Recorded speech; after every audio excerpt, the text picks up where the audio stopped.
All right.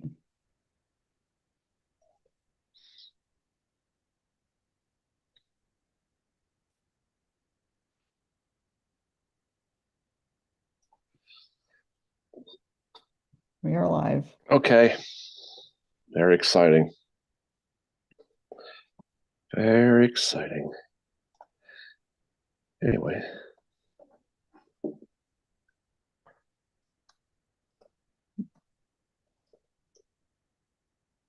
Morning, James. He says afternoon sports fans. oh yeah, sports fans. Today's a baseball day, I guess. Yeah. That's what Today, Davidson, today, Schitt's Creek. Today's the today's the baseball day. baseball. Today's a baseball day. You Oh, know my attitude towards team sports. yeah. Larry just said, yeah, Larry, thank you. We saw your comment, so thank you very much. Oh, okay. Yeah, yeah. Going here a little bit. So it's good to get going. It's Sunday. It's always strange doing this on Sunday, but you know, here we are. This is the thing. This is what we do now. So what's going on, This is Mary? what we What's do now. What the heck is this that? is So Frank said, good morning from New Mexico. Yesterday I went on a guided tour in Glorieta.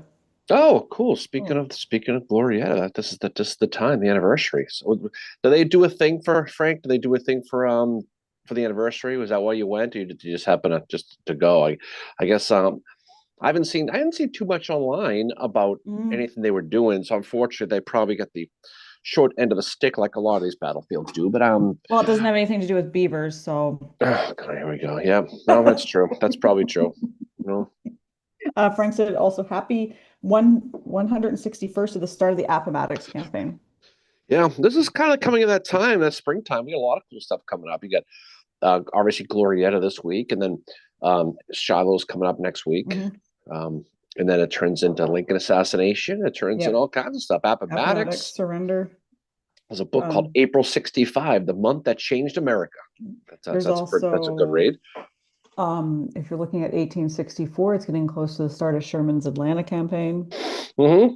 A lot of stuff going on. It's funny how we kind of cycle out of one year and go right back into the other. I'm glad you went down to Glorietta. So, Frank, we'll have to live vicariously through you on this one. I mean, it sounds like not a lot of the battlefield is preserved there. Maybe I'm wrong, but just looking at the pictures when we were researching this episode, I was looking at some modern day stuff, but it didn't seem like there's a heck of a lot. I mean, Mm, but I guess I did find out, but Fort Union looks like it's on the moon right now, which is some relics. really? Yeah, there's not much left of it. It's just a couple of walls and stuff like that. So I don't think it was built to last, but admittedly, it was an important part of this episode, even though nothing really happened there as far as the Yeah. battle goes. It happened outside of it. But same thing with Fort Craig, same thing with Fort Bliss, Yeah. all those places. Yeah. Oh, Frank said it was just a coincidence he happened to be there in the anniversary, but they did have a guided ranger tour for it, so he got to go on that. Well, hopefully there was a lot of people. I'm going to guess there probably wasn't, but you never know. Yeah, I guess. James, does Mosby get an IMDb credit for producing the episodes? Yeah, his agent has been contacting us. He's going to get an extra cat food, I think, or Yeah. some extra catnip, I think. Yeah, he'll He's get treats or I don't something. know where the hell he is. He was just here He's a few down minutes ago. here. Oh, okay. Jeffrey said, good morning. It's a beautiful day. Great Glorieta Pass episode. Thank you. Yeah, we really enjoyed researching and recording that one. Interesting. Yeah. Frank said they only started preserving the battlefield in 1996, and he went to Fort Union. Good morning, Barbara. Oh, good. Um, yeah. I mean, it's one of those things. It's funny because when you hear, obviously it's called the Gettysburg of the West, and when people hear that, they kind of like, well, there was like 3,000 people. I mean, it wasn't a gigantic thing, and Mhm. you've researched a little bit why it went into that. It's definitely an important battle because of what it ultimately did. Now, I would have been curious how that would have been played itself out if you had, say, the Army of Tennessee rolling through there, Yeah. a bigger army, more experienced. But again, you talk at the beginning of the war. Yeah. Henry Sibley was he was an interesting fella with what he had, but he had an army full of desperados and gamblers and you know uh, gunslingers, and just like we were saying in the episode, um, the Confederates certainly could not put a lot of A game people in there because they need them in Virginia, but Yeah. um, it was obviously an opportunity. But I think if they never got back to it, which was always a surprise. You'd think that once they got their stuff together, they would They have would made have a lot. tried again to get the gold. But I think they realized the terrain was impossible. Mhm. It just wasn't going to happen. I just, it's like trying to go through those mountains. And even if they got to Fort Union, you know, they still would have had to get through Colorado into California. And when you look at how Chivington and Slough had made it from Denver, they were Yeah. in waist deep in the snow, like uphill both ways, like my mother used to say, going to school. So they would have had to get the army there, and it's a tough, miserable experience, no Yeah. question. And and as James said, there's so many battles like before and after as well that happen too, like little ones that Oh are yeah, like well, almost like skirmishing that's happening. I mean, there's all kinds of, was it Ken Burns in his documentary said that the war was fought in 10,000 places, and he's Yeah. not wrong. He actually mentions Valverde in that intro. Yeah. If you watch that first Yeah. episode again, in Well, the one Battle of thing Val. I found out about it is there's some ranking system for battles, and it ranks in the same category as Gettysburg and Antietam for importance, but nobody studies it. No, no, it's definitely people. People have heard about it. I think once you get into Texas and you get into New Mexico, I think there's such a lack of focus on the war out there because it's just, and I think there's just so much. I think people who study this war, I think there's such an overload of Tennessee and Virginia, uh, you Yeah. know, uh, Georgia, Maryland. I think that's people's focus tend to be there, and I think people tend to, and this, Mary. Mm. I think people tend to fall for one battle, and a Yeah. lot of people just stick with that battle. I mean, we Yeah. here in Gettysburg, there are 8 billion Facebook pages about the Battle of Gettysburg, and they all repeat the same thing. Yep. Very few people who come here regularly have even been to Monterey Pass or gone to two taverns or been to outside of Hunterstown or any of this Hanover, any of the campaign stuff. So it's tough to get folks like that Yep. to kind of expand and well, why would I want to read a book on Glorieta Pass or read a book on South Mountain when I can read this book on Pickett's Charge? I haven't read this one yet. And there's Yeah. only so much time Yeah. people have. So I that's part of it. I mean, and honestly, like, yeah, we live here in Gettysburg and we go to the battlefield, like we walk there and stuff, and we pick different areas to go look at. Like last week, we walked down to Valley of Death and back again. It's about a total 6 mile walk for us. Um, but like, I just find myself drawn because I see how Gettysburg focused some people get, I just find myself drawn more to other battles and wanting to learn and understand them.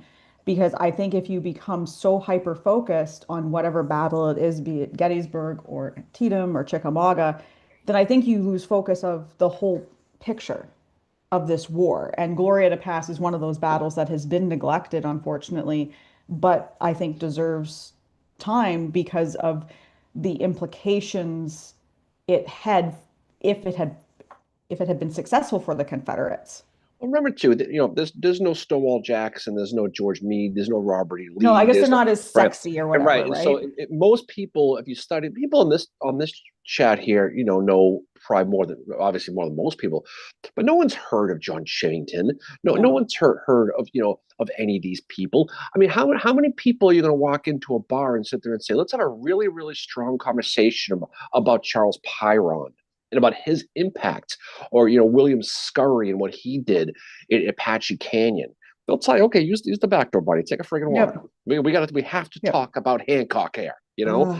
But I'm saying that's the So mentality. did I just roll my eyes openly? No, no. But I'm saying that there's only so much. There's so much that you can put up with it as far as learning. Because think about it. Some of these books, are about 600 pages long, and Mhm. who has time to read all this stuff? Um, but I think it's important to understand that I think if there were more A name people in this, if Sibley was somebody who went on to do big things, I mean, he was never did anything. He was an alcoholic, and the alcohol got him in the end. But I mean, if you had Jackson out there, if you had people like that Hooker out there, it might have been a little bit different, but Yeah. it doesn't capture the imagination of the average person because no one resonates with the names. But the Civil War community, it certainly does because like you said a bit ago, the larger impact, right? How and Yeah. we've seen movies like National Treasure 2 talk about if the Confederates had got the gold, and Yep. and that's obviously a fiction movie. Hmm. Although some of the first ones got more reality than people think there is, by the way, just saying, Yeah. okay. But Yeah. I will say all this Confederate gold stuff in these movies comes from Glorieta Pass because Yeah. if If Sibley had gotten the gold and silver fields of Colorado and California, and more importantly, probably too, if he held Los Angeles port or the burgeoning San Francisco port, um, he could have it could have changed a lot. It would have opened up port access for the Confederacy. It would have been Mhm. a long boat ride, admittedly, but they could have used that gold to buy all kinds of stuff. They could have, built a strong treasury, and that's why it's important. And so, in popular culture, it's certainly important. But I think in the Civil War dynamic, I think it's the redheaded stepchild. It always has Yep. been, you know. Yeah, and I think too, and James just mentioned, but if you mention exploding mules, like there's that story in it that you sadly would draw people in. See, that should be the name of a But brewery in the area. They should the exploding mules, Mules that could Brewery. you Yep. imagine? Exploding Mm, mules brewer. you know. Maybe if we win the lotto, we can go do that. Although if we win the lotto, I want to get a place in Wyoming. Okay. Random. Okay. Yeah. It's just because I've been reading the Joe Pickett series and I'm obsessed with going there now. Okay. That But the, series the by CJ Box. but the exploding mule story is it's a real one.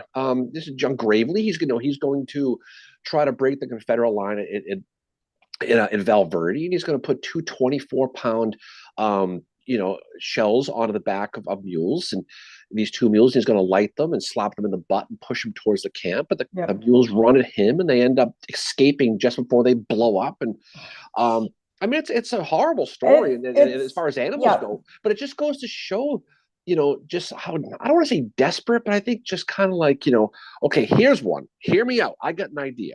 Sounds crazy, but it's gonna work, Yeah. right? And he presented that, and this is his plan.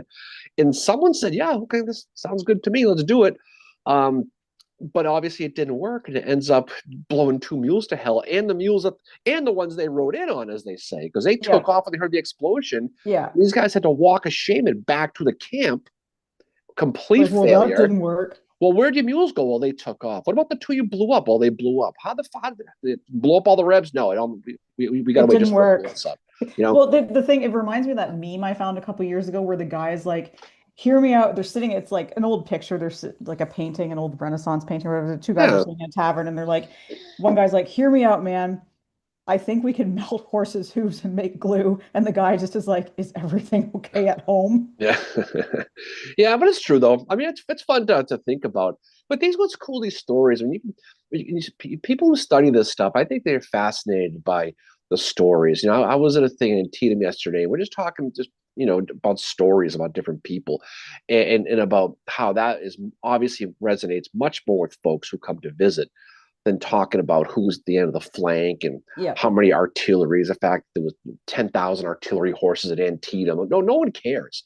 But talk about specifically some of the human stories about how it went into this. Mhm. Um, and that's what's important about this is the mule story, as awful as it is, it's the one people remember about Valverde. It just is. Yeah. Well, because I think that's something that would stick in your mind. And like, I think going back to your like, it doesn't have the cast of characters or the sexiness that say the Eastern or the Western theater has. I think that gets back to a whole point that you see in studying the Civil War, that the historical memory is because people get so focused or they're in a movie or a book, these Well, people, that's what it and then is. that's the thing. It doesn't mean that, Sibley is any less of an interesting person than say Hancock or Robert E. Lee. But, that's why I like when we do the episodes about people, the more obscure people like Thomas Hinman or Hiram Granberry, like those people are people that are misunderstood, like Lou Wallace as well, that have this kind of narrative that is still being spun about them, that it's like, okay, well, you've been listening to one side of it for so long. Some other here's some other arguments about it or whatever, right? Um, Well, I mean, you like saw that. about Gettysburg. I mean, Joshua Chamberlain, I mean, people who've been coming to Gettysburg a lot longer than they probably should have. Maybe they remember before the movie came out and got really popular. That area of the 20th Maine it was just middle of the woods. No one went Yep. back there. It was like walking through like if there's a path now, but if you veer off the path into the woods, that's what it looked like.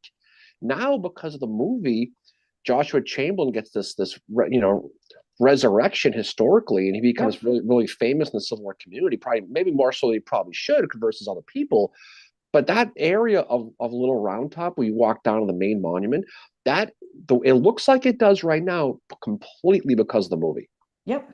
And who've been on this before have been going there right before that. Um, remember what it used to look like, and it was just woods. It was just deep Yep. woods.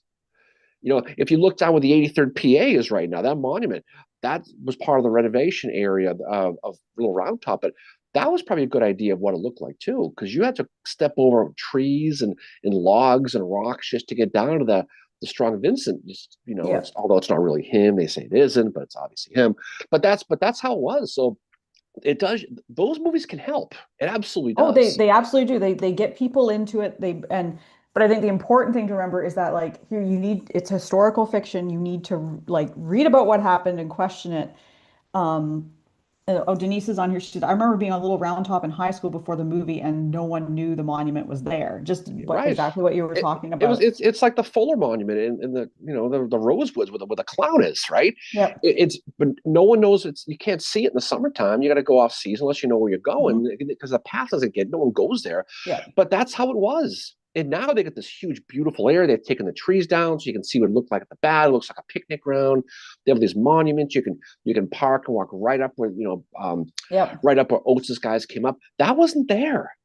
So it does help. It certainly does. Yep. Um, but again, you can't do that with everybody. It certainly, but things like Glorieta Pass, it's got all the sexiness people like. It's got gold, it's got silver, Got it's drunken got it, people. it's got Native Americans, it's got gunslingers, it's got all this crazy stuff. And then what they just need someone to do is make a movie about that. I mean, God knows there's enough westerns out there, but Well, the good, the um, bad, and the ugly, which Frank mentioned, said that like he said that I think Glorietta Pass is mentioned in that movie. I also think like isn't John Wayne playing Sherman or something like that?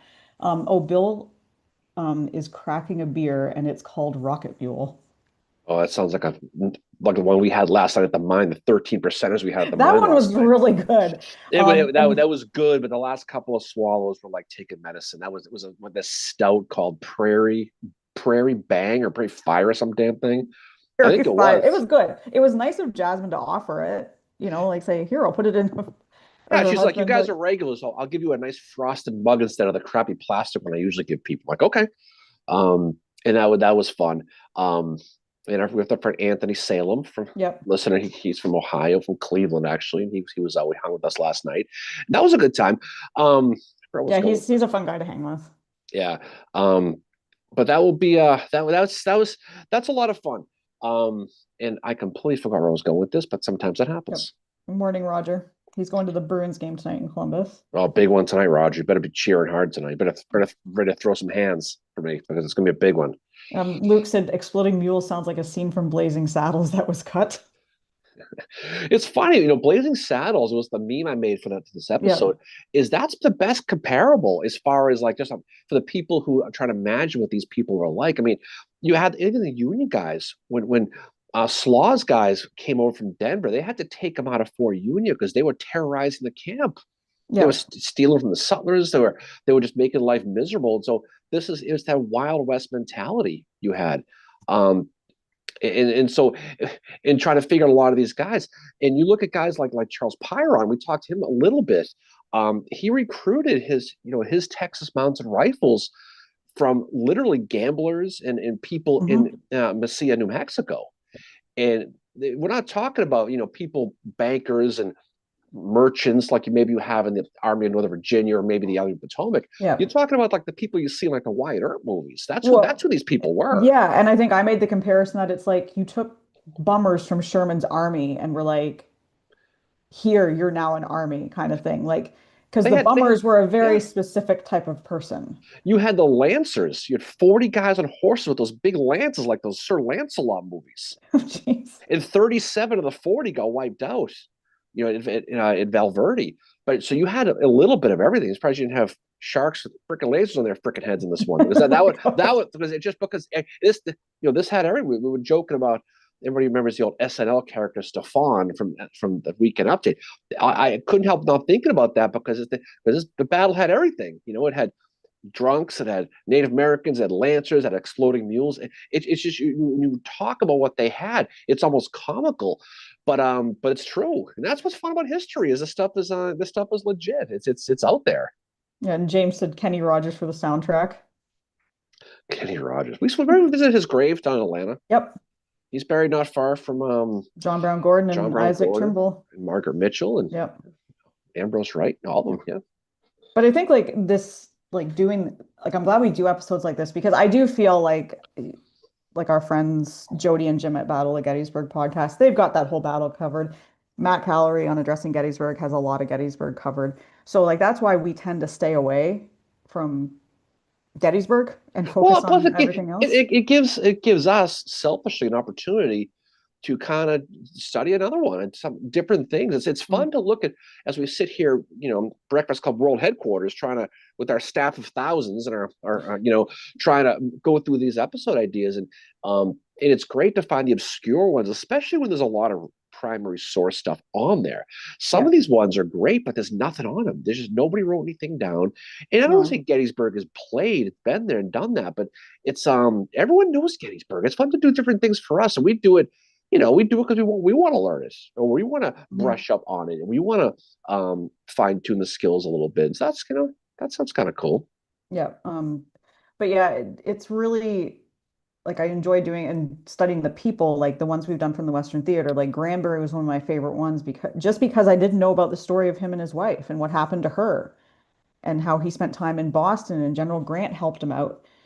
Helped her find an apartment there. And I think too, like someone like Thomas Hinman, who, well, Shivington would turned out to be way crazier than Hinman. Yeah, he was. For people who didn't listen to that episode, he's a fascinating one because he was a guy who he was a preacher, and he wanted to be a fighter. He wanted no part of doing any sort of. He was offered a position of a chaplain. He wanted to fight, and he was kind of crazy. He had a really, really, really deep seated hatred for Native Americans Hmm. that showed in a place called Sand Creek. It was a massacre that came later.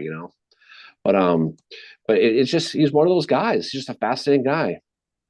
That's the other episode I want to do at some point too, is about indigenous peoples in the army, both sides. Because I mean, you had Yeah, Albert Pike's Indian Brigade, you had Michigan sharpshooters from the Detroit area, I think, and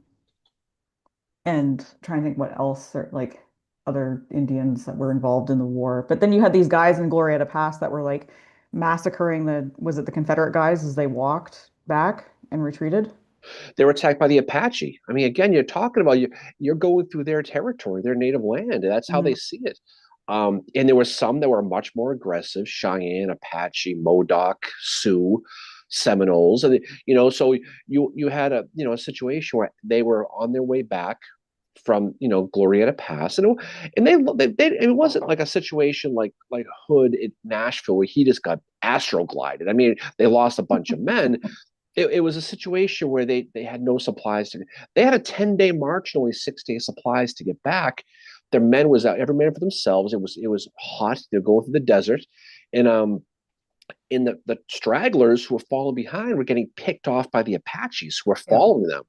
And they were saying before that they were finding bleached skeletons of these Confederates on that retreat path for years after the battle.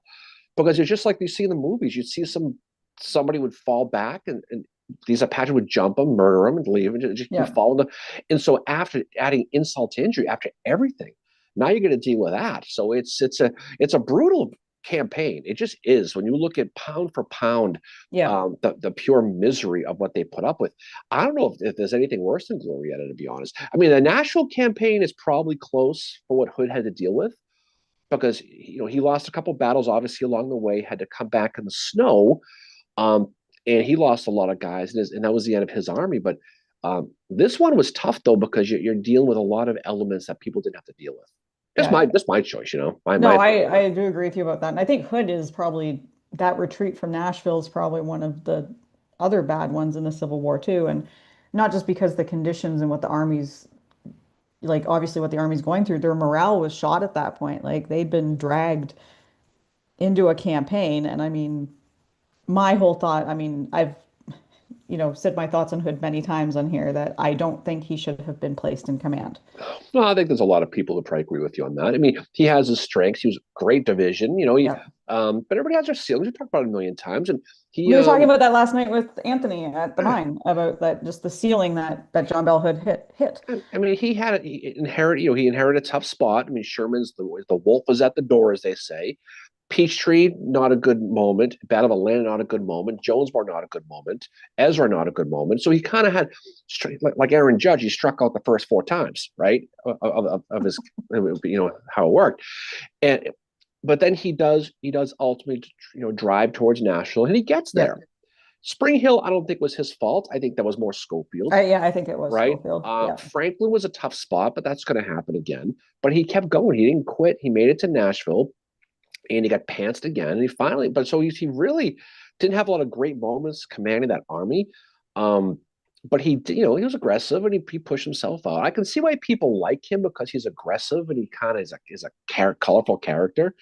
But I think not enough. I think the people who really like him really gloss over his mistakes, and to the point they just ignore it. And I think that's unfortunate, but that's the way they see it. But that's how it's everybody. That's why you can't Yep. fall in love with these people, you know? No, no, you can't, because that's the dangerous thing is if you fanboy or fangirl them, then you're probably going to be missing you probably won't want to look at their kind of their more uglier parts, right? Oh, Denise said, I'm thankful this podcast gives me tacit permission to drink this early on Sunday, so I'm sipping an old fashioned.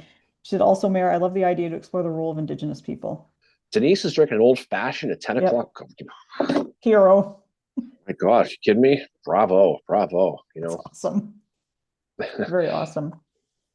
And but there's a lot of cool things like that too. I'm not trying to rip on Hood. I just think that you could pick anybody. You could pick out, Mhm. someone mentioned the good, the bad, and the ugly. I think you could pick that with everybody. And I think you have to be able to look at the downside versus the good side, and not make excuses for, the good. I mean, we get accused of being apologists for McClellan Yep. simply because we talk about the positives. Whereas some people, you have to. It's always got to be negative. It's got to be always McClellan bad, McClellan bad. Well, that's not really the case. You have to look at the positives that he did. Yep.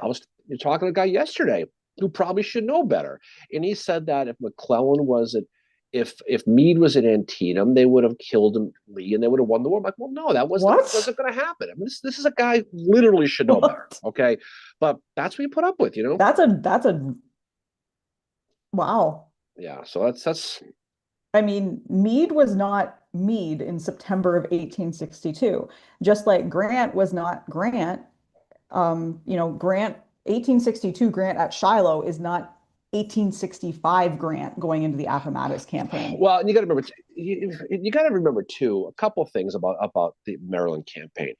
You're coming off a situation where Lee is absolutely red hot, right? Red hot. 7 days, Second Manassas. I mean, you're just rolling through the country of Maryland. You're an absolute heater, right? You're on this huge winning streak. And you're coming off of Second Manassas. You're coming off the John Pope misery experience. Now you're going to put a McClellan, who the men liked, but he has to rebuild the whole army, Mhm. right? He's got to deal. He's got to put all basically new corps commanders in, new division commanders. Oh, and by the way, you have to protect Washington. You got to protect Baltimore, and your job was to push Lee back into Virginia. That's what his marching orders were. And despite the numbers he heard from guys like Pinkerton, guys like Curtin, the governor of Pennsylvania. Oh, by the way, now you lose John Reynolds in the First Corps. They take him to go Yeah. protect Pennsylvania. So now you're going to put Joe Hooker in charge, who ultimately does really, really good there. But you win the battle, you push them off, you achieve your goals. Okay, but now you need supplies to go into Virginia to follow him. The Confederates have destroyed the bridge of Monocacy, so you can't get supplies. So you have Hagerstown and you have Frederick as supply depots. You can't get the supplies there in time. And people rip McClellan for not going to chase him into Virginia, even though you're going into the wintertime with no supplies, and you're still going to protect Washington and Baltimore. Oh, and Yeah. by the way, Pinkerton and Curtin are still saying there's 200,000 Rebs in your rear. So, I mean, again, this is not making excuses for him, but this is just the real time what was going on with this. He screwed up at Antietam. He should, when he had the breakthrough with the sunken road, and especially at the middle bridge, he had him. He should have gone forward. But you got FitzJohn Porter in the Fifth Corps saying, "No, I don't know, Yeah. Davy, I don't Yeah. know." And so, again, in real time, it's harder than 160 plus years later looking back, playing what if. But that's not making excuses. That's just looking at the reality in real time. Yeah. And I think McClellan has had such a reputation for so long. it is really difficult for some people to kind of get out of that, how he's been viewed for so long. But I think again, that goes back to just like when new research comes out, read it. Like, and question what you're reading and see if there's anything else about it. Oh, and Luke asked, were the Confederate Foxes entirely mounted infantry? I know the Yankees had cavalry and I think one infantry regiment. We talking about Glorieta? Yeah, I think so. Yeah, it was like the Confederate question. Yeah, Yeah. they were the Texas Mounted Rifles. They were the old Dragoons, which is why Sibley was part of the Second U.S. Dragoons, so he had his men on horses Mhm. and mules, which you can imagine would have made the Glorieta even more confusing. Of course, some people are going to get off of them, Mhm. um, but they had thousands of horses and mules because you had 500 alone just to pull the supply wagons who all got bayoneted at Johnson's ranch, right? But these men were on horses and mules, you Mhm. know, and I just can only imagine seeing guys with lances coming at you in these Yeah. things. You know, um, Um, it's an interesting battle when you really look at it, mhm. because I don't think it's possible probably to walk that terrain. You're gonna need animals, but again, now you're talking about forage and hay and water for horses and mules too. I mean, it's one of those. I think you said in the episode, just because it sounds like a good idea or you could do it doesn't mean you should do it. Yeah, the Ian Malcolm quote. Right, because I think you needed to reconnoiter a little bit to see what they were getting themselves into. I mean, Sibley was under the impression that they were just going to be able to stop at everybody's house and get food, that they were going to be welcomed with open arms by these locals. They weren't. They Oh, hated the Confederates coming through there. They were pro-union, and that's so kind of it reminded me of when who was it? Is it Bragg? Was like, yeah, we can go into Kentucky. They're loyal to us and we'll be able to recruit. Remember that debacle in yeah, 1862? And the mhm, people were like, nope. right. No, but it's interesting. In the Union side, you have three cavalry regiments and three infantry regiments. You have the Colorado, New Mexico guys, and you have U.S. regulars in Fort Craig too. So you get a little more experience. But the Confederates, you're talking the second, fourth, fifth, seventh Texas Mounted Rifles, and these are not West Point VMI graduates. These are cowboys. I don't mean the Dallas Cowboys. I'm talking about the real Cowboys. So they had a little more chance of success than their football counterparts probably. But I think when you look at how it all plays itself out, not when you're basically saying we're going to live off the land and we're going to get our supplies because we're going to capture the forts, right? Fort Bliss was Yeah. already captured by Baylor, right? So that was already done. Now you're going to take Fort Craig, you're going to capture that fort, you're going to get all their supplies, then go to Fort Union, take all their supplies, and then you're all set. But that's like the old South Park, steel underpants plus question mark equals profit episode, right? They forgot about the question mark, Yeah. which was the big deal. But what happens if we can't do this? We're going to be holding our diaper in the rain. JWF and SOL, as they said, right? And that's what happened. That's what happened. Yeah. Jeffrey said, being open-minded to new information and willing to challenge your preconceived understanding leads to an enhanced enlightenment. Sunday morning deep thoughts from a Buffalonian. He's a Red Sox fan, so we'll take it. We'll take it. But he No, is right, though, being of open-minded course you to do. I mean, how many things I've in my miserable history studying like this stuff, I've gone back and forth on, because you know what though, any historian is only as good, their opinion, I mean, until the next undiscovered primary source that blows you out of the water. And yeah. there are people who write books and they teach in school who live in fear of something showing up in someone's attic that completely sinks their battleship, right? And Yeah. that's why we do history. But you have to have open minded. You have to be able to look at both sides, because there are some people who hold on to these ideas they have, like you holding on to an IPA on a Saturday morning, Mary. You're just not going to let it go, right? But you have to be able to change your mind, because that's how you learn. Yeah. I mean, And you how don't you don't many you don't become a like friggin' fanboy, right?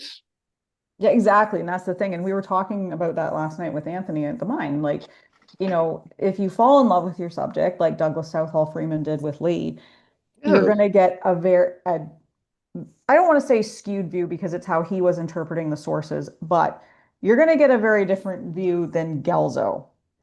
And Gelzo's book on Lee is amazing. It's Well, so good. it, But it's so Gelzo it's also so didn't yeah. It's fall also in it's love with so the it's subject. so it's so funny that people rip on Gelzo. I'll tell you right now, we've met Gelzo, we know Gelzo, we've had him on this podcast. I don't think there's a smarter guy on the planet in Silverwater than Gelzo. And he's nice. And he's a great guy. He's funny and he's personable. But you talk to people like that, and he's told we had this kind of conversation with him. He's gone back and forth on this stuff. He gets ripped on his meat thing just Hmm. because he calls out meat on certain things, and he doesn't sit there and he's not judgmental. Him saying meat was a little round top during Pickett's charge is not an insult to meat. There's a friggin' monument up there for him. Yeah. He's just saying a fact. That doesn't mean he's trying to hide from a line. He's in charge of the whole line. I mean, so you have to be able to look at someone like a McClellan or even a Lee or a Mhm. Jackson. How many people do we know who look at Robert E. Lee like he literally walks on water?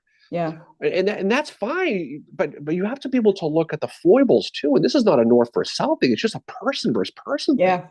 And I don't know how else you can do it.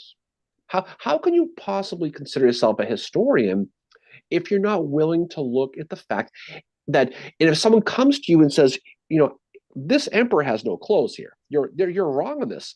Here's my case. Okay, yeah, all right, I'll look into that. You don't get all butthurt about it. You don't sit there No. about it. And we see that with a lot. We see that with the Lincoln people. We see that with the Lee people. Um, we see that with the Grant people, and that's just Mhm. what they are. But you have to look at you have to. I don't know where this all started, but you have to have an open mind with this stuff, and you have to be able to have a malleable mind, right? To be Yeah. able to sit there, not be influenced, but to sit there and understand that no one knows everything. And the day you think you do know everything, you failed. Yeah. You have to be able to change. Change is Yeah. good sometimes, Mary. Change It is good. is. I mean, I've changed my opinion on a lot of things since we started doing this podcast and I've learned a lot more. And um, but that's just, I mean, studying it as much as we do and reading as many books as we do. Yeah. Um, Hal said, growing up and working as a tour guide in Concord, Mass, amazing how many people showed up to have their impressions radically changed once they visited. And that's why it's important to visit these fields. Concord's Mhm. great because and if you go in that area, you walk the Battle Road. Yeah. Lexington's a little disappointing because there's not much left, but there's a lot to learn about that, and there's a lot of cool places and things to see. And Concord's a beautiful little town anyway. It's just a great place to visit. But I mean, you have to be able to do that. I mean, we've turned our. I mean, I've gone back and forth on like the Confederate monuments in Richmond when they took them Yep. all down. Understanding that whole concept of it, and you have to sit there and go, something. I thought this for a while. Maybe I'm a little wrong. Maybe I need to study a little more. Yeah. Sometimes I'll come back to it, but sometimes I'll change on it. Right? Yeah. And that's what, as you read more about it, you know, and come to understand it more. And again, it's an opinion. Like nobody is wrong. It's just your opinion kind of thing. I got told I was wrong this week Oh because my yeah. opinion, Well, yeah. Well, yeah, and well, first of all, no one's opinion's wrong. It's your opinion.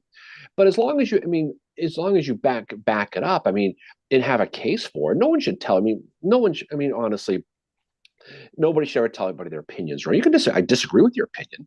yeah. That's the correct answer. You don't sit there and say you're. What was the phrase that they used? Straw man argument, And invalid, right? invalid, Your opinion is. illogical fallacy. Oh, my opinion was an unfair criticism. I mean, that's just an ego thing, and we've been seeing a lot of ego with historians last couple of days. I've noticed a couple of real Jim dandies here in the last few days. But these people show their colors with this stuff. It's because Hmm. they you know like I said before, the people we've talked to, Gelzo, Kent Masterson Brown, Hartwig, people like that you've talked to. Western theater, Tim Smith. Yeah, right. Tim Smith, Pete Carmichael.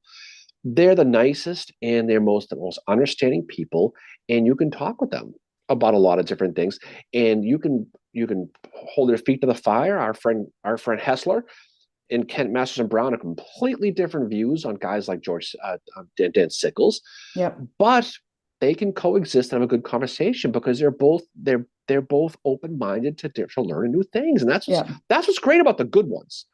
The ones who just sit there, and you know who some of these people are, who just you can't change their mind. They're just they're and that's a shame because they're capable of so much more, right? Yeah. I don't know. No, I completely agree with you. Oh, and Hal mentioned your favorite place, Plymouth Plantation. Yeah, so Yeah, I'm not a big fan of it. It's, you know what, It's, well, I mean, it's a it's good historical site, but for yeah, I know it's definitely nice. I mean, it's a good place to go to visit. They do a good job. They do living history there and yeah, stuff like that. So it's pretty good. It's pretty good. It's just not my cup of tea yeah. but it's okay. Hal said visiting Antietam in 1984 was a big dispeller of some of my ideas about the battle. And again, that goes back to what you said about visiting these places really helps with interpretation, not just of like understanding, um, but also like just seeing how it's interpreted there. Oh, Denise said the term Jim Dandy doesn't get the recognition it deserves. Also, Darren, I completely agree. Yeah, well, she's right. She's right on both. No, it's a fun phrase, but I think you have to. I mean, you mentioned Antietam. I mean, you talk about we were doing a thing yesterday. We were walking William Blinky French's division, we were walking his line, and some of these people are like, well, how could he possibly, the first Delaware and the 14th Connecticut, and how could they possibly walk this thing because you're walking right into it? Well, you can't see it. It's undulating. 61st New York, Irish Brigade. I mean, when you actually walk the ground of the sunken road heading into that road there, and what's great about Antietam is that it's almost pristine as a battlefield Yeah, as far as reminds me a walking the lot of ground. Chickamauga. But when you look at a map or you don't visit it, or like Pickett's Charge, for example, why would they walk across this field? There are places in the fields you can't see everything. And Hmm. Antietam is the king of that. People don't realize how many ridges and valleys and swales Antietam has. Yeah, I mean, you could stand in the middle of the cornfield at Miller's Cornfield, and you could look straight ahead, and you cannot see the Dunker Church, but on a map, it looks like it's right in front of you. yeah, You know, and you can stand on the top of the Maryland monuments, and you look towards the Clara Barton monument, and you see how the field is waves. McRae's Battery out there in the middle of the field, you can just see, and you can barely see it. So that's why it's important to do these things. Oh, Hal said my friends from Deluxeberry that work there saw it as a way to pick up girlfriends. Oh, that's the crowd you want right there. The Pilgrim reenactor girls. Tell me about it. Good way to catch scurvy. And then Bill said, Darren, I'm guessing you're not a fan of old Sturbridge Village. We used to go there for field trips in school back in the day. I didn't mind Sturbridge Village; it was okay. We used to go. Used to go all these places, but yeah, no, Sturbridge is okay. I just never liked the Plymouth Plantation. It's a Um, psychological trauma, I guess. Psychological trauma. Where did the pilgrim hurt you? No, no. Um, so you talking about how like you look at it on a map on Antietam, it looks like it's straight there, but it's not because of the, I'm gonna say undulations, rolling There hills, you whatever. go. You're getting better. But that reminds me of the Battle of Chickasaw Bayou, where Sherman didn't realize the map. Well, I mean, Sherman had a real problem with maps. but you got to give these guys a little bit of a break, though. I mean, just driving to Antietam. I mean, you're going through the Catoctin Mountains, you go through South Mountain. I mean, that's with ways in trying to get through there if you haven't been there before. These people had to walk, or take wagons or ride horses Yeah, without. I mean, these maps, you couldn't just go to the mobile station, go get a triptych, and find your way into Sharpsburg, Maryland yeah. from whatever. So Going give to them the credit. Wawa. Give them credit for getting there. Yeah. But it reminded me of like, Chickasaw Bayou or then in Missionary Ridge where Sherman ends up on Billy Goat Hill and he's supposed to be on the other hill and he realizes the map is wrong. Someone gave him a shitty map. Yeah, he got the map from a friend. He did not have a good day at Missionary Ridge.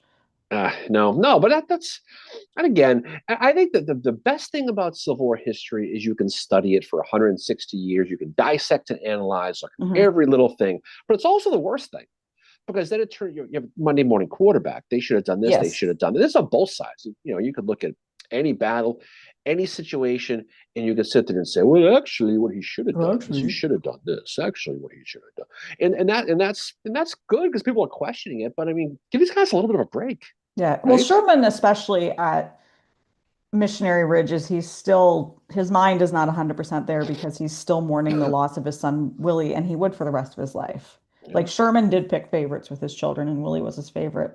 And Willie died when he was 9 years old because they were out in the Vicksburg area, and I think he caught one of the, Typhus is from the fleas. Typhoid is from the crappy water, I think he literally. caught typhoid. Yeah. um, died when he was again like 9 years old. So I think, Sherman had that on his mind, and like all these men are like they're humans, they're not robots. They're like John Bell Hood lost, like, was it Hood? No, it was not Hood. It was Longstreet lost his Longstreet. son. I mean, they all, I mean, one of these people, I mean, think about the fact that, I mean, you could go to Jeb Stuart's grave today, right?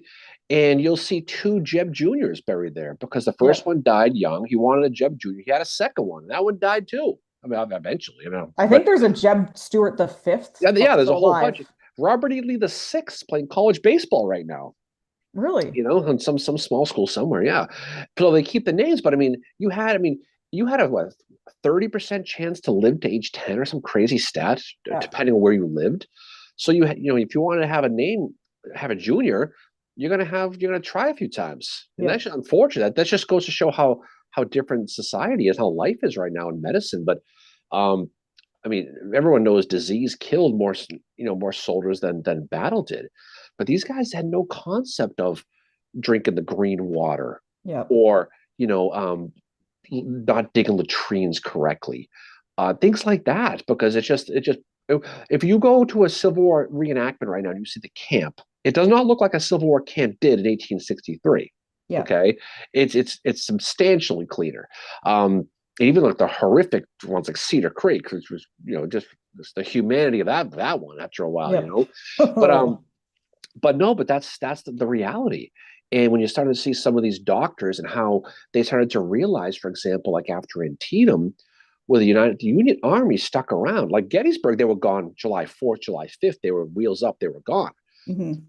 Antietam, the battle of September 17th, they didn't leave until October 27th. They were there for six Yeah. weeks. And I was walking the cemetery yesterday in the morning, the town cemetery, and the number of graves of children who died between September 62 and say February of 63, they all died of a typhoid epidemic that the Yeah. soldiers brought in. And it's sad. You can walk and you see all the family that just wiped out families of disease caused by the troops who stayed in town, who had no idea about specifically um, about germs, about Yeah. bacteria. There's 1,300 residents in Sharpsburg. That's how much you'd have in an average, a brigade in a lot of Yeah. cases. You had 6 corps there Hmm. at different times. So it's just one of those things you're just going to keep in mind, because it's the war doesn't come and go. It never ends. That town's still dealing with this. There is still There's a generational lot of trauma generational trauma in there. in Sharpsburg. There are still a lot of Poffenbergers. There's still a lot of Snaveleys. I don't think there's any Moomas left, but there's still Boyers there who you could talk with them about that. And their great grandmother, lost all her children to typhoid after the Battle of Antietam because the soldiers came and they didn't understand the wretchedness that they brought with them. Yeah. And it's just sad. It's just one of those things to keep in mind as you study these battles. It's not a video game. It's humanity we're talking about here. Yeah. Well, Denise said, no matter which side of the proverbial stone wall, grief was shared, experienced by all. How they had the presence of mind to command amidst losing children, I'll never comprehend. Yeah. I mean, unfortunately, I think it probably for better for worse. I think there was more of a tolerance for it because I think it was more expected. It still has to be obviously horrible, Well, look at Sherman. He's but never someone, got over that. so God forbid someone lose a child now. It's a rarity. It is right. Back then, there was a reason why you had 10 kids because if you did, 3 or 4 of them would make it to adulthood. Yeah, all Howard's made it to adulthood. Like he was one of the lucky ones. I don't know Yeah. how, like he and his the first child he lost was his oldest boy who was killed in, was it the Boer War, I think, or I something? think you're right. I know And more that's about that. around the time he was writing his memoirs, and you can kind of tell when I mean, obviously he was a grown man by that point, but when he died, because I think that's when he writes this thing about Gettysburg, and he talks about how we can't tell these young men about the glory of war, and um because it's not glorious. And he goes on about, seeing blood-soaked hay and hearing the cries of the dying. And I Well, mean, it's from his own why do you think experiences. so many people had an axe to grind with Chamberlain, right? Yeah, For that I think reason. Howard was one of them for saying, like, how dare you say this is glorious? He's writing about the Battle of Gettysburg. He's to write about these battles, Fredericksburg and stuff like that. Like it's a biblical verse, it's gospel, like it's this glorious thing, this honorable chariot, that this thing, and guys like Ellis Spear, people like that, guys like Melcher, and people with the 20th Maine, they don't remember glory. They remember watching their friend get his head blown off.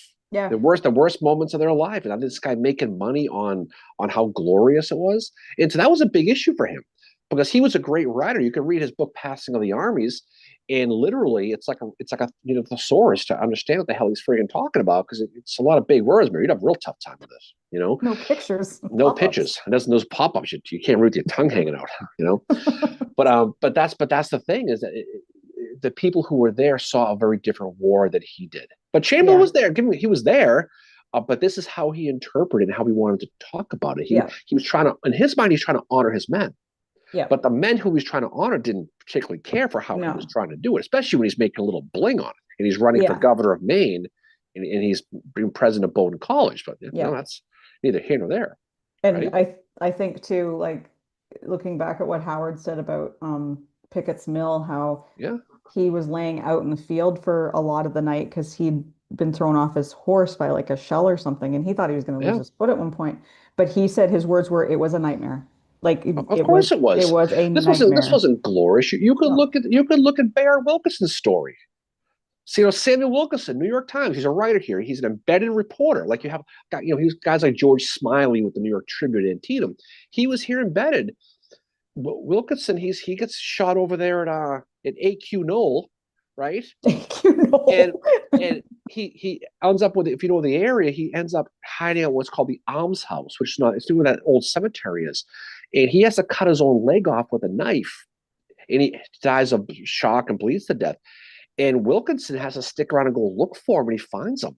And he writes a really, really powerful story. Some of the quotes that if you read his story in the New York Times,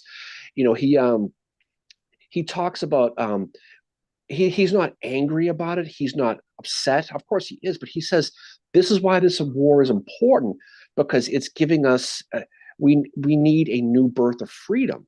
And that Mhm. quote is where Lincoln took for his Gettysburg Address. Yeah. Because Lincoln evoked a lot of stuff. So the Bayard Wilkinson story is another good one here. And you can Yeah, visit. Denise mentioned that his dad wrote the correspondence next to the body of his Yeah, son. that story. Okay, so that story he wrote, Lincoln paraphrased. But Mhm. you can go to the visitor center and you can see Bayard Wilkinson's stuff. They have it in the visitor center. They have his Bible. They have his I think his hat, his jacket. But there's a lot of human stories like that. Yeah. And having to deal with this stuff. I mean, nowadays the biggest issue a father has is watching their kids strike out Little League, right? It's true. But Mhm. instead of worrying about surviving, I mean, I know there's still wars going on, but I mean, the average person, Yeah. when thousands upon thousands are joining a war because for different reasons, and I think just when we're lucky that society is what it is, because it was a different world back then, obviously, Mhm. I 100% agree. And like, the other thing with how the men are dealing with it, and like Howard talks about in Pickett's Mill, that, afterwards the men are having to bury their friends. It's And going and real. I was saying, finally on Bayard Wilkinson. People, I mean, he was famous because Samuel Wilkinson was a famous writer. Sam Wilkinson was the cousin of Elizabeth Cady Stanton, the suffragist, the one who knew, um, Dr. Mary Walker. So that was a big, big story at the time, because yeah, he was someone who was a known kind of a blue blood type, and so that story was one of the most powerful stories ever written at the time. I mean, you can just imagine you're writing it, yeah, because he starts it off like, how does one talk about this war we're in as I write this standing over the body of my son? That's how he starts it. If you read the article, and at that point he goes into, not he's angry. He's we need, this is over. yeah, He says we need to win this to create a new birth of freedom for this country. So he doesn't take a look at me, woe is me. yeah, Nowadays, something happens, they put it on themselves. I want sympathy because I have nothing to freaking deal with. But now that story resonates to the point where Lincoln paraphrases it, and he writes yeah. the Gettysburg Address. So as you're hearing the Gettysburg Address, and he says this new birth of freedom, people Mhm. are remembering Wilkinson's story, and it brings back the emotions of what happened. Yeah, Right? And that's what's cool about it. It's just yeah, when you dissect the Gettysburg Address and you look at how it plays itself out, It's brilliant the way it's written because they call him the great evocator, right? Yeah. From your days. The Um, Vocator. well, it's true though. Yeah. You know, four score and seven. That comes from the King James Yeah. Bible. You know, of the people, by the people, for the people, comes from Daniel Webster's speech, the second reply to Hayne, 1830, Mhm. and then you have the Bear Wilkinson story, and that's what's great about that speech is And it I puts it think all together. he also had Pericles' funeral oration Yeah, from the Athenian Wars. he does. He doesn't mention any generals, doesn't mention slavery, doesn't mention anything. He just talks about three major concepts of what people resonate. So when he says this speech, oh yeah, I remember this. I remember this, and that's what's neat about it. And you can, if you really get into that specific speech and where it comes from. I don't want to say he ripped people off, but he did it in a way where people can talk specifically about their memories, which is neat about that speech. But sorry, I'm going to rant about that, Bayard Wilkinson, but that's the way it is. Hmm. But just to finish the story I was telling, like Howard at Pickett's Mill, like he talks about how the men are having to bury the bodies and they're burying their friends. And Yeah, apparently some of them found some whiskey and got drunk. And Howard basically was like, I'm not going to say anything to these guys about this because this is how they're dealing with it. He's, kind of like this is how they're going to deal with it. of course. I mean, think And about it. he wasn't like being like, how dare they drink or whatever. He was just like, I get it. I get why these guys, because they're having to bury their friends and they've been through, um, I mean, Pickett's Mill is probably one of, from what I've read about it, from what I've studied about it, and just from what Ambrose Bierce called it, the crime of Pickett's Mill, which is kind of a twofold thing. He's also calling Sherman out for not mentioning it in his memoirs and paying as much attention to it. It was a horrific battle. And if you go to the battlefield, if you happen to be staying in Chattanooga or Atlanta, it's about halfway in between the two. It is considered one of the best preserved battlefields, Mhm. Civil War battlefields. And you go there, and it's the Confederates, like Granbury and Claiborne and all them. They're up on top of this ravine, and the Union guys are on the other side. If you're the Union guys, you got to go down this steep ravine and up as Claiborne and his men are shooting at you. That was a good day we visited. That's in Dallas, Georgia. If you know, it's just outside of Atlanta, heading towards Chattanooga, Yeah. and it's pristine. I mean, out of all the battlefields you've been to, literally nothing's changed. I mean, there's a couple of wooden bridges they put it over certain creeks and stuff like that. There's a little visitor center there, but I remember we went there, and I'm not sure how we pulled that off. Either they knew us from the podcast or we talked about them, but we got to go in their secret back room. Remember? Yeah. She showed you the snake skin. Yeah, I was not a fan of that. But they brought us back there and saw a lot of the stuff, and we walked pretty much the entire battlefield, and we were going. I remember we were going to the Braves game that night. We Yeah. wanted to get a step in because we wanted to pregame for the bar before the baseball game, Yeah. and we ended up I think staying like 3 hours at Pickett's Mill. We were going to go see the Yeah. general. We were going to go to the museum, and we never made it because we stayed at Pickett's Mill. But we Jonesboro. went to Cold Church, went to Jonesboro, went to Ezra, went to Andersonville, obviously. Yeah. We did a lot that week. Obviously, Yeah. Chattanooga, Chickamauga, Pigeon Hill, Missionary Ridge, and a bunch of breweries. Yep. But the beer down there is good. Yeah, Terrapin. terrible. But like you understand from like, I mean, Howard writes back to headquarters and he said, the rebels are there, I think, question mark. Because you can't tell because the train. I mean, you're talking really, really thick forest. So just imagine if you go to the woods somewhere. Say you're up in Vermont or you're up in New Hampshire or some godforsaken place like that, right? And you're walking through this deep, deep brush where you literally can't see 5 feet in front of you.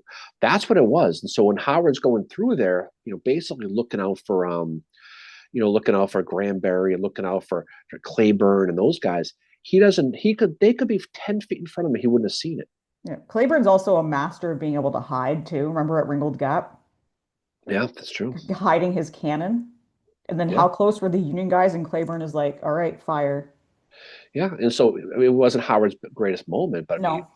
you read some of the after action stuff about that, and it was just that it was a tough spot. That whole Atlanta campaign was pretty tough, though. It really, really was. Yeah. And I think the problem is it's successful. So you don't dig down into those battles as much. But there's a point where like Thomas is having to pull Sherman aside and say, like, Bud, we can't keep we're starting to bleed men. We can't, even But though what's we're winning these battles and pushing them back, we're losing men. it's neat though because you can drive through Ringgold Gap, the same highway that the troops went down. It's just a highway Yeah. now, but you can see the slopes on either side. You just imagine how it would have been. But places like that, you can see exactly. That's what's great about some of these battle plans. You can see exactly what the soldiers would have seen. Yeah. And Frank You know. said that the landscape of Glorieta reminded him of Pickett's Mill. Now we got to get out to Glorieta. That's a mandatory Yeah. trip. And there was a question in here, but Denise was awesome and answered it. It was just Oh, okay. Bill. Bill was wondering, do they have weekends where folks who may not be in the reenactment community be able to experience Civil War camp life for a few days or a long weekend? And Denise said that they do. Gettysburg has smaller living history encampments scheduled on the battlefield and the Heritage Center throughout the year. If you go on to if speaking of Gettysburg, if you go onto their website, the Park Service site, they usually do on the weekends in the summer. They do a Confederate encampments over at Pitzer's Woods, if you know the area, down where the Longstreet Monument is. There's usually encampments of Confederates there, and Union has one behind the Pennsylvania Memorial, that field back there. Yeah. And they usually do artillery demonstrations every weekend right in front of where the Minnesota Monument is, Mhm. right there. Um, so in the summertime, there's always something. I know we're doing one at the Lee headquarters for artillery the weekend before the anniversary. Yeah. So they do those, I think, once a month at that site. But almost, if you go on the website, almost every weekend they do living history in Yeah. Gettysburg, and it's cool because they bring in different regiments, and you can go see the Rebs over at Pitzer's, you can go see the Union guys over at the Pennsylvania Memorial. But there's always something going on in town. Yeah. There always is. Heritage Center is good too, but there's always something on the battlefield usually. Yeah. Yeah. Heritage Center is actually, they have a really good little museum in there, great books, a bookshop as well. They sell Yeah, souvenirs and all that. They've got a really, really good movie that to watch about the battle. I like that they talk about East Calvary Field in that movie I do. because it never gets mentioned anywhere. Yeah, that was the Heritage movie, and that whole presentation was quite a pleasant surprise. The Visitor Center movie is okay, but this one's probably a little bit better just Yeah. because it talks a lot about some of the other aspects. I'm sure they made that movie knowing what the Park Service video has. They want to repeat Yeah. themselves, but it's a little bit different. Yeah. But there's so much to do in this specific battlefield. Talking to Gettysburg, here we go Gettysburg again. But there's just so much to do here, and like we were Mhm. saying a little while ago, the real shame is the people who come here once a year or so, every couple of years, and they only stay right in the specific. They go to Round Top, they read the same monuments, they go to the Yeah. same places. When there's so much to do, you can go to two taverns, you can go to East Calvary, you go to South Calvary, Yeah. go see the Fifth New York, um, Calvary Monument, go see Elon Farnsworth stuff. You can go to Monterey Pass. You can go out to all these areas, Emmitsburg, Tawnytown, Westminster. It's all Gettysburg campaign, Hunterstown. But no, they don't do it. They come here, they stay at the same hotel, they read the same monuments, they do the same things when there's so much more to it. It's like going to Disney World and only going to Magic Kingdom and Yeah. and ignoring everything else Yeah. because it all has a big part in it. It all has a big Yeah. part, right? And I was just going to say, if you like, you go to Culp's Hill and you go to, is it Ireland's 137th New York? Yeah, And then you go to Ringgold Gap, Georgia, yeah, and you go to the exact same monument. It's next to a shed, yeah, the town shed. It's tucked away. You have to want it to find it. Um, yeah. We parked over at that visitor center where they had the Confederate names wrong on the concrete. Banbury, It said Banbury and Groven instead of Groven. Govan. I don't know how the hell that happened, but That was hey, we've got some money in the That's budget. why you don't take the lowest bid all the time. It's how we ended up with a bad trash service here, by the way. Yeah. You know, but Banbury. if you walk towards the approach of the 137th New York, where they had to walk like they're walking a hailstorm, you walk down this little train track, and then you have one of those like one of those big town transformers surrounded by a fence. You see those in Yeah. every town, and then right behind it is the 137th New York Monument. So you have to go find it, but it's really cool. It's the same exact one they have here in Gettysburg, but it's cool to see. Yeah, it is really it was neat to see. And there's a monument over on East Cemetery Hill here in town that is also in Missionary Ridge. Yeah, Same those monument. the 35th PA, right? Yep, I think Yeah, 36. I think it's No, 35th. I think I it thought it was was. 130. Maybe it's the 135th. I forget which one it was, but Yeah, I can't remember who it it's is. the same monument. It's the one with the crescent moon on top of it. Yeah. Yeah. What was I going to say? And I've been reading James Fireman Banbury. I mean, you're in the most Johnny Reb place you'll be. Okay, you're in Ringgold, Georgia. This is a place that Dolly Parton got married, Yeah, right? have an excellent And winery there right, too. but it's all. I mean, it's you're not going to find too many books on the Emancipation Proclamation in that town, right? They have this big area where the actual depot was, the Ringgold Depot, where the Yeah, focus of the attack was. And they have Confederate flag, they have the Hardy flag, and then they have all the generals who fought at the Battle of Ringgold got written in the stone on the kind of like on the ground. yeah. And they talk about they talk about Patrick Clayburgh, all these guys, but then it says Daniel Groven and then Hiram Banbury. You know, it, So- it it's like going to Foxborough and finding a Tom Grady monument. You know what I mean? It, honestly, they sound like Muppet names. well, that's what I mean. It's like how, it's just one of those things. But it's just pretty funny though. It just I is. just thought of this. I wonder if you contacted or someone contacted Granbury's old Oh, Masonic lodge they because, know about it. They have to know about but it. just say, could you guys just like pay for a new stone and get this guy's name done correctly so he's not known as Hiram Banbury? It's pretty funny. There's some kid right now doing a report on Daniel Groven. He's about to flunk it because he got bad intel at the monument at friggin' Ringgold Gap Depot. But that's the thing though. It is pretty funny. And they got that cool Claiborne monument, that statue, which is right there too, which is That pretty is my favorite of any Civil War statue. That is my favorite. I yeah. don't know why. It's just because it's the way the sculptor did it is, and people who've seen it know what I'm talking about, but he's leaning down and his elbow is resting on his knee and he's got his binoculars and he's looking off in the direction that Hooker's coming, that the way Hooker's going to be come towards him. Yeah, he's like standing looking where he would have been as like you just said, as he were coming right before he gave the orders to fire the artillery. When he Yeah. jumped up and yelled, "Fire!" He did. I think he could get real fired up at times, no pun intended. Well, in fact, he got shot in the face. His teeth were all screwed up. When he got all fired up and talked, it sounded like He no had a gonna say, lisp. yeah, what he was talking about. Yeah, and apparently he had a bit of a lisp after that. Yeah, he had a tough time talking, Yeah. kind of like Cindy Brady in that episode. Poor Claiborne. But I'm at the part now in the Shiloh book I'm reading, and it's talking about that first day, where Claiborne is like, he's the one leading this attack against Sherman and Appler's guys. And Claiborne keeps losing men and he keeps going back in. And he says at one point to his men, give them the cold steel. Same thing Armistead said here. His Mhm. guys just followed him into that. And he's losing men. And finally, he eventually has to back out. But I would not want to fight against Patrick Claiborne. He No, was, he he was he was he aggressive. was he was tough. I mean, the thing about Claiborne is he was a fighter. I mean, he was a brawler, is what he was. And there were a lot of guys like that who just liked to fight, and he was just good at it. For a guy who was wanted to be a pharmacist, you know what I mean? Yeah. And a lot of it, Thomas Hinman was a big part of that too, because Thomas Hinman was kind of his wingman when they were Yeah. younger, and Hinman would fight over anything. He's that guy at the bar who would get pissed off when your baseball team loses and swing at the guy because he has the wrong hat on. Or if they That's stand up in front of the TV. oh yeah, they double gun them. You know what I Yeah. mean? I don't, I don't think Pretty sure whatever. we witnessed the reincarnation of Hinman at the Super Bowl. But I wonder how much of Hinman had spilled over on someone like Claiborne.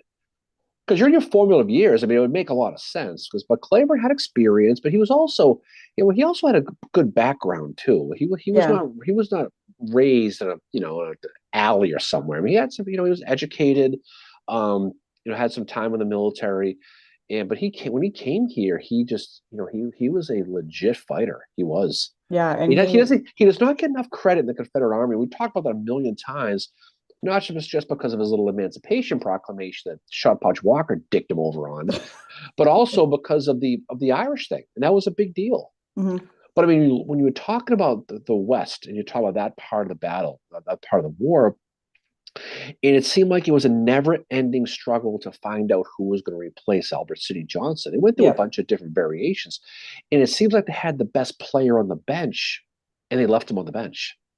Yeah. And I people disagree on that. There are people who think Claiborne, the Hood people think he's very overrated, and that's fine. But I wonder how much it could have been a lot different if that had if they had used that, if they used when people like that on him, if they took advantage of Hardy a little more, if they didn't keep Beauregard in the bullpen as long as they did, yeah. how that could have changed a little bit in time. Yeah. But again, we're guilty of doing what we just accuse everybody else of. We're looking back 160 years in a Monday morning quarterback, but that's why we do it. That's why we do it. Um, Frank said Hinman is Joe Pesci's character in Goodfellas.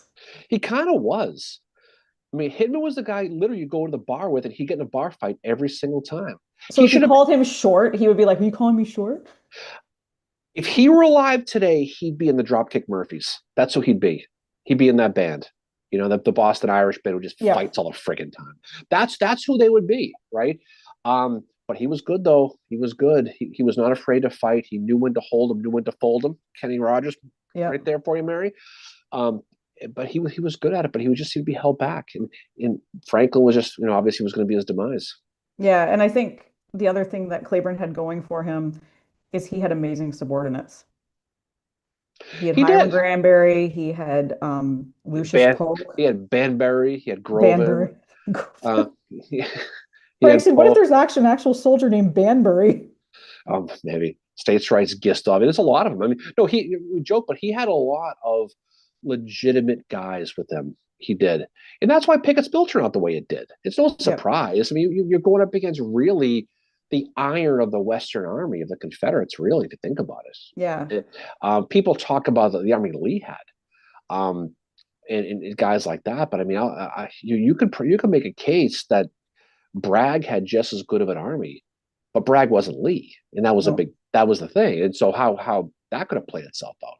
They never did find the right. I thought they Joseph E. Johnson was probably the best one considering what they needed at the time, a Hmm. defensive guy, but they never found the Lee in the West. They never did.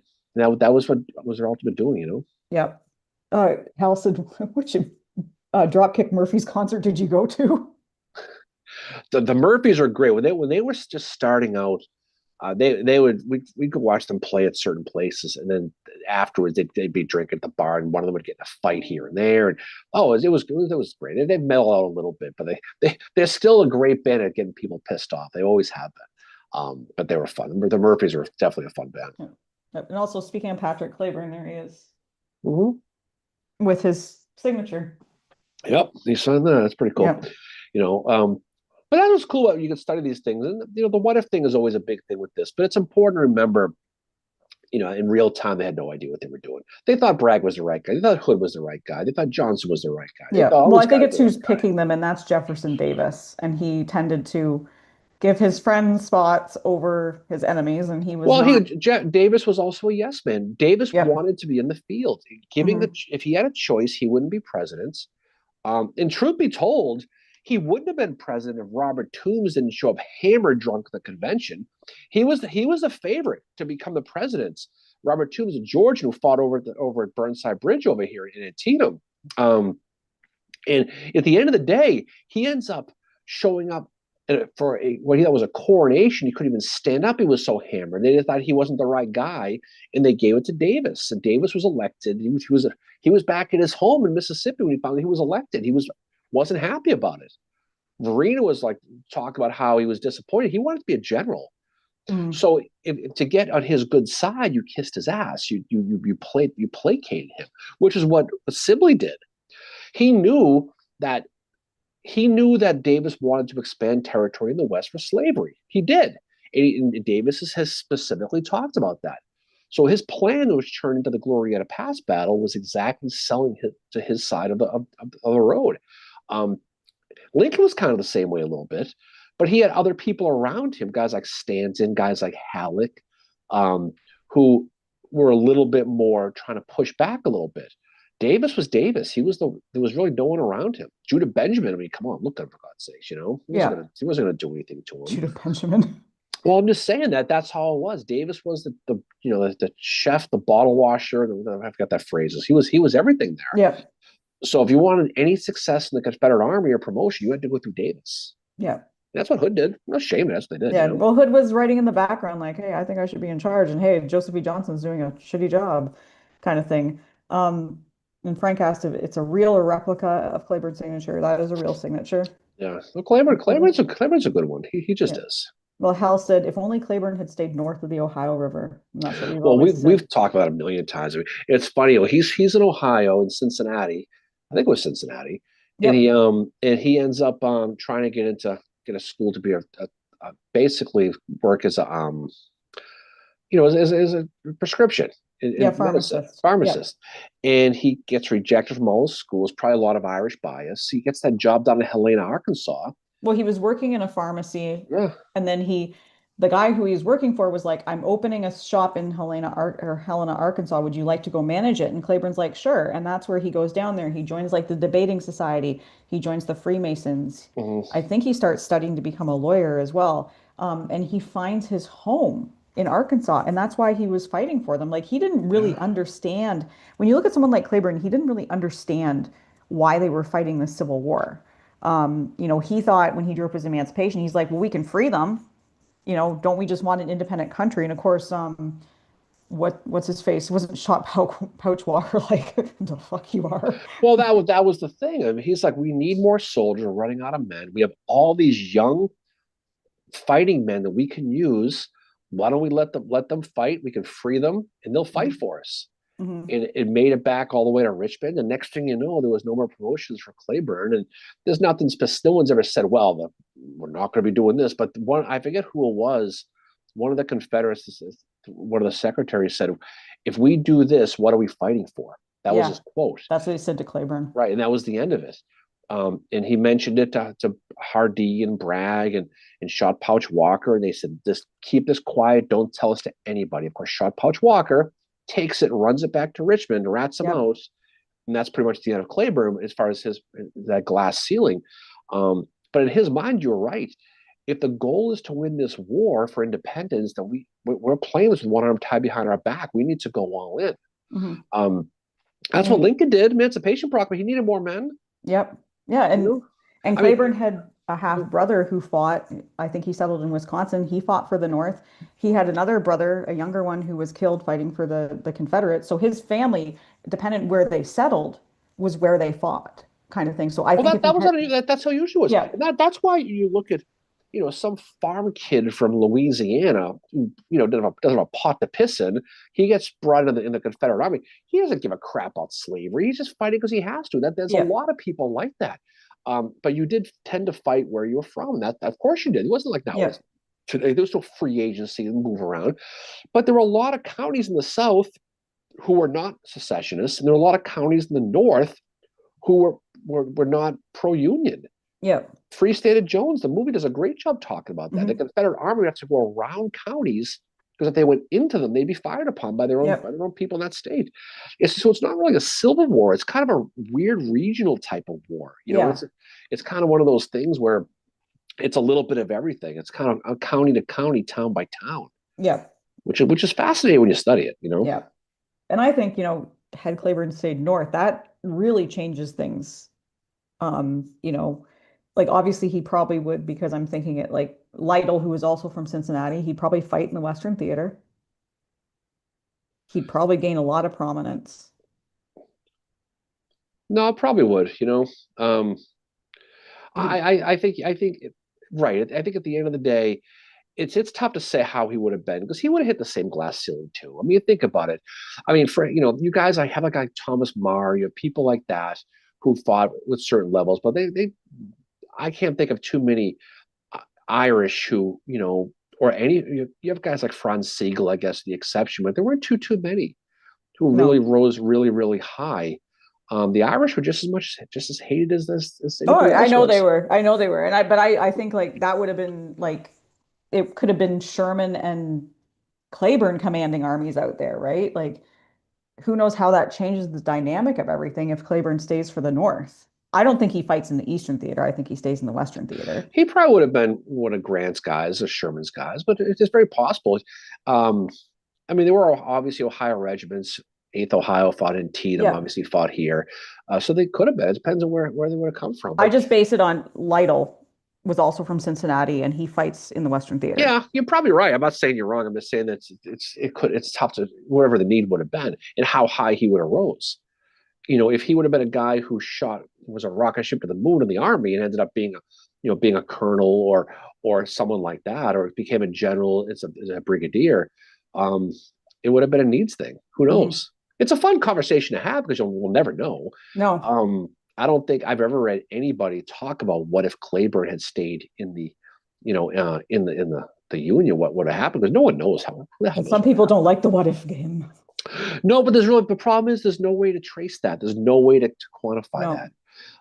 Is about how he would have been because it's total speculation. he never would have met Thomas Hidman. He never, No, he would have been to Arkansas. He would have stayed in yeah, Ohio. yeah. You know, he would have been probably might have been one of the most famous people to come out of Cincinnati. Well, that was Lytle, right? Maybe, yeah. Lytle was, I mean, when Lytle was killed at Chickamauga, he was mourned on both sides because he was such a celebrity. He was known as that, like he wrote that poem and he was Well, always really famous. he was a national poet. He's like Yeah. he like Whitman there, who was a Civil War guy, Yeah. was down at Fredericksburg. I mean, Hmm. it's the same thing. Yeah. It becomes a national popularity contest. Trevor had a question. You said, how much influence did Winfield Scott and his Anaconda Plan have on the North, like a George Marshall during World War II? It seems like the South had no grand strategy leader.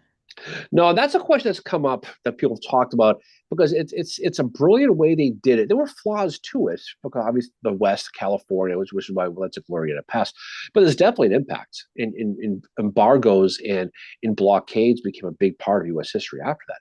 The biggest surprise with that was the U.S. Navy was not the U.S. Navy of today.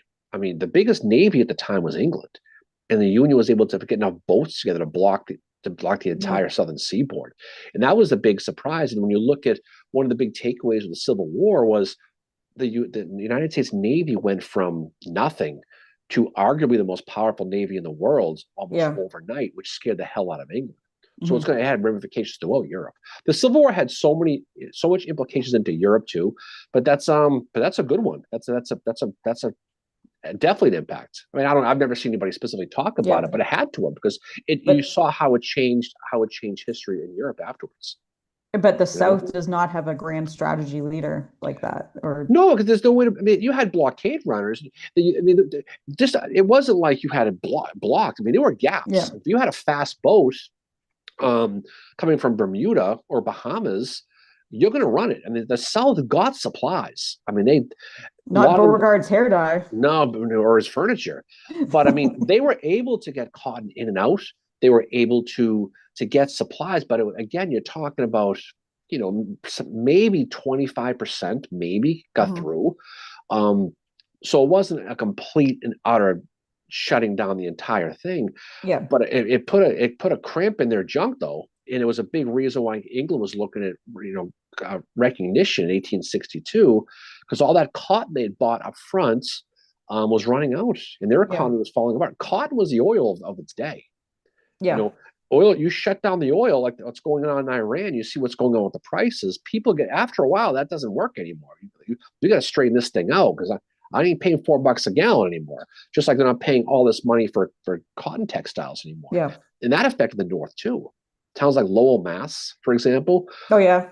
Yeah. were big on Southern cotton because those are the textile mills, and Hmm. so they were hurting too. The fishermen in Maine, they were getting killed by the blockade because they sold a lot of food to the South, a lot of seafood. So it affected everything. The economy that was a big deal for everything.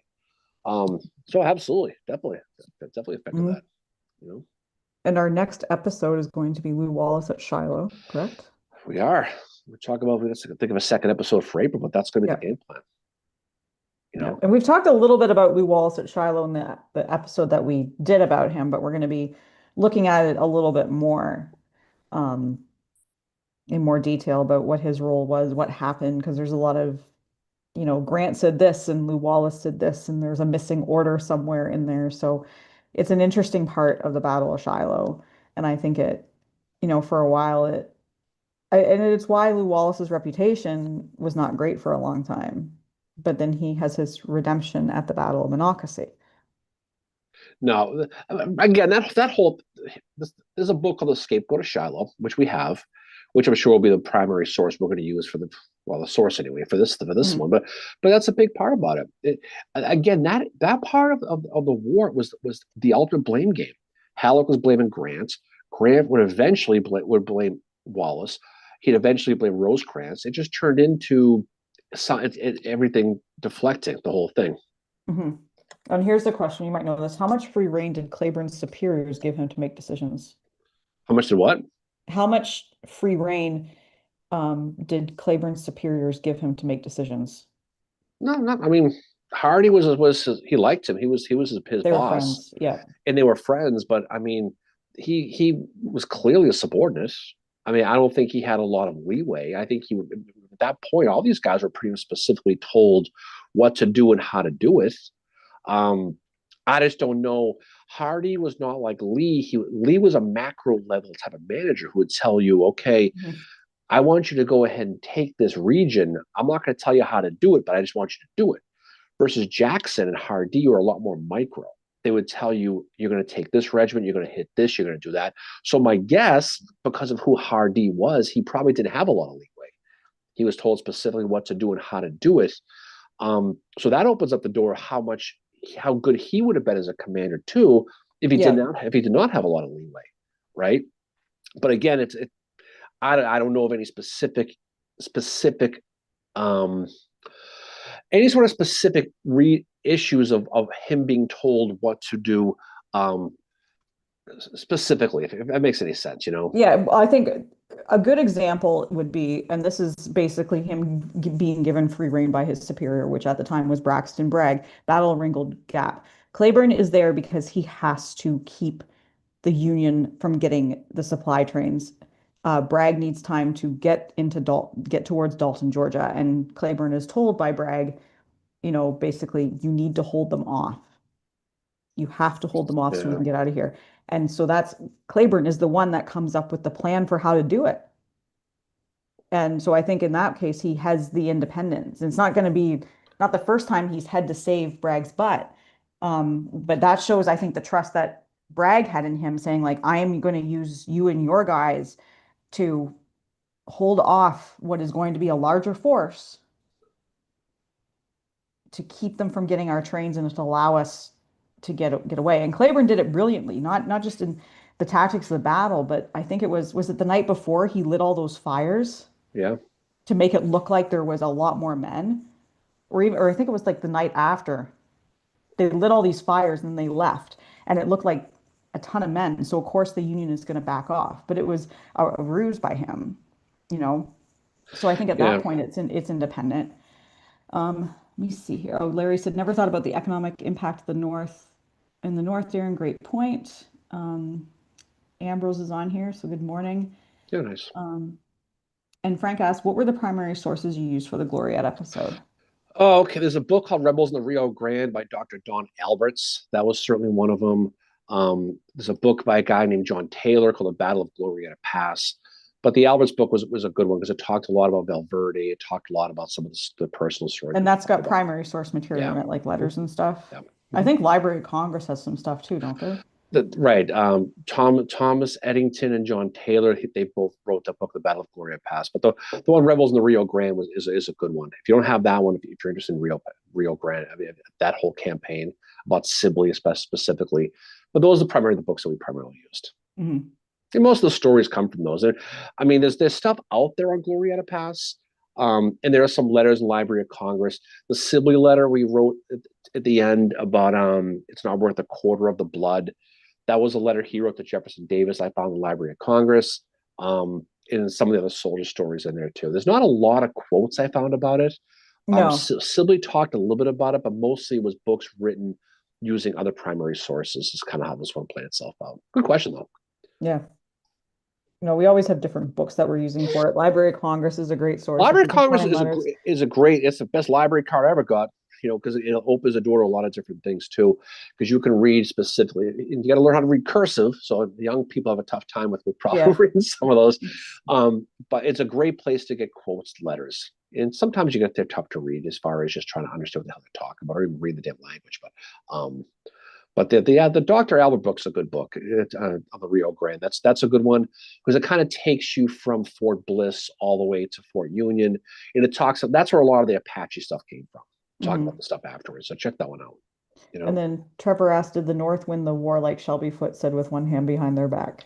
Oh, when they were all at the Harvard Yacht Club and the boat races, all that stupid idiot stuff. He's no.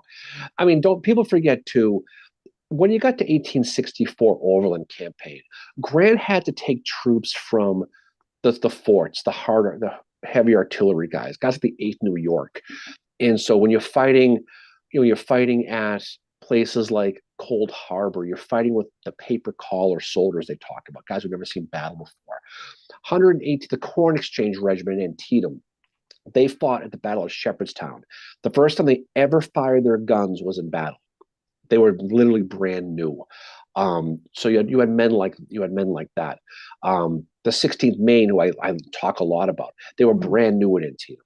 They came in later, so there wasn't this overwhelming number of soldiers they had. They were constantly rolling in people too. Don't forget there was a draft, right? Mhm. So there was not. So again, look, Shelby Foote is good on certain things, but that quote doesn't make any sense. He made it sound like they could just roll in and take over and end the war. The army was not the army in 1861. They were No. mostly in the West at the frontiers, fighting the Indians in Florida, places like that.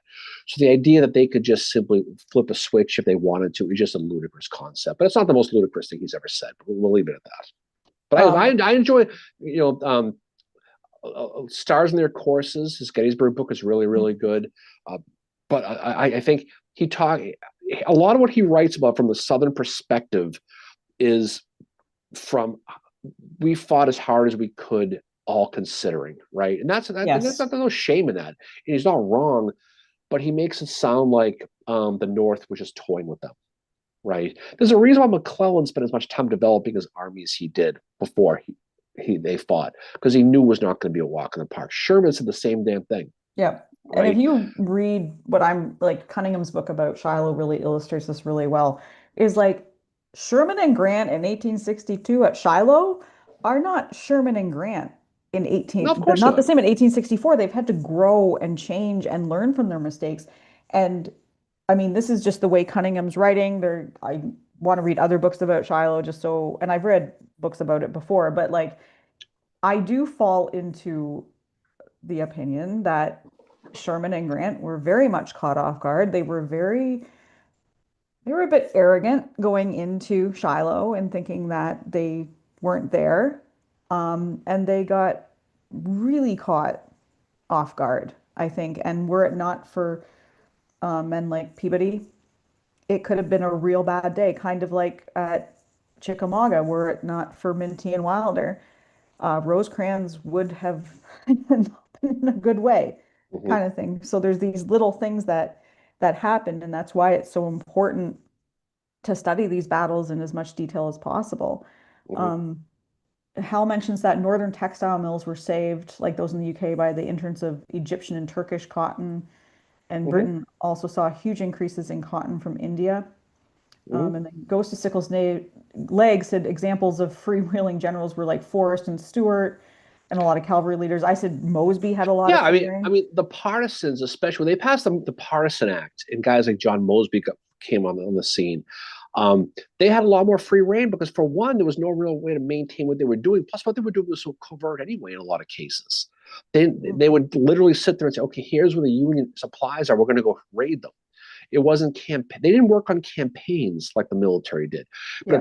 if you were an infantry commander, you better damn well you're going to do what your boss tells you to do because that's Yep. exactly same with artillery. But cavalry, especially the partisans, had a lot more free will. Guys like Mosby, guys like Jebb, guys like John Hunt Morgan. I mean, when he did his Morgan's raid, I mean, they didn't tell him where to go. He ended up in Ohio, but they just go up there and Beetlejuice stuff. Yep. Go cause problems. They had a lot of free reign. But Yeah. I think that's by the def and the nature of the beast, though. I think that's Yeah. exactly what they would have been, you know?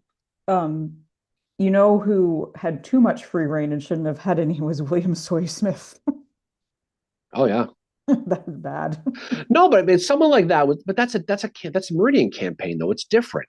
I mean, campaigns specifically have a plan, a goal, an end result that you're accountable for. The Civil War was a war of campaigns. All of them was. It's no surprise to anybody.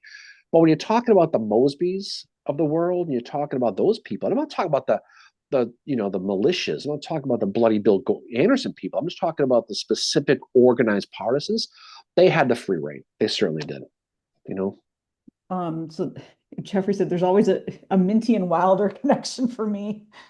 Yeah, it always comes back to Minty and Wilder for you. It always comes back to Well, it's just because like so many people are so like, oh, Chickamauga's just a 2-day battle. It's the 19th and 20th. It's like, have you looked at what happens on the 18th? No, you have to look. You have to look at the bridges in the 18th. You do. Because they saved the army. And again, I fall more on the Minty side. You're more of a Wilder person. Yeah. I get all that, but it's important. And of course, look at Wilder at Tullahoma.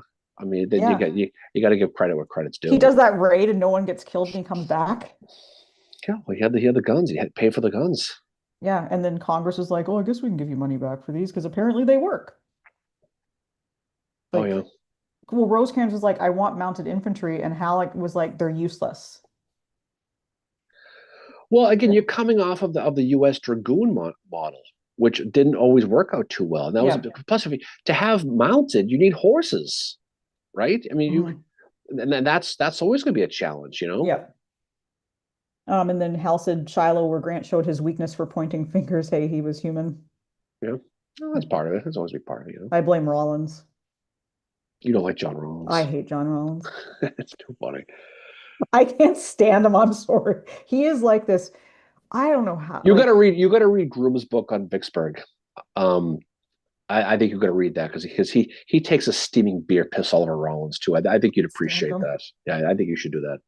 And it's so funny because in Shara's Western Theater series, Rollins is in it kind of in the background, and you can tell that like in the Chattanooga book, Grant is getting really annoyed with him because he's always on his ass about something, Mm-hmm. and he refers to him as being like a mother hen,